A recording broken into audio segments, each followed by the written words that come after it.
ভাইয়েরা, অনেকেই আজকে ম্যাচটা মনে হয় দেখছেন, হায়দ্রাবাদ ভার্সেস দিল্লি। তো আগে ব্যাট করছে হায়দ্রাবাদ।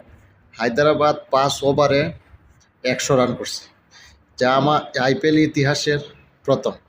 আমি আমি অনেক দিন যাবৎ খেলা দেখি, তো আমি কোনো লিগে বা কোনো আন্তর্জাতিক খেলাতেই 5 ওভারে 100+ রান করতে দেখিনি। এই প্রথম আমি দেখলাম যে হায়দ্রাবাদ 5 ওভারে 100+ রান করছে। তারা 6 ওভারে 125-এর মতো রান করছে, তাই এটা ওয়ার্ল্ডের ফার্স্ট রেকর্ড। তো একটাবার চিন্তা করেন যে একটা দল এই টুর্নামেন্টে এখন পর্যন্ত 7 ম্যাচ খেলছে, 7 ম্যাচ খেলার ভিতরে তারা 250+ 3বার রান করছে। এটা কি ভাবা সম্ভব?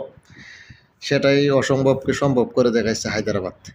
তো আগে ব্যাঙ্গালোর 262 রান করছিল, এটা 10 বছর পরে তারাই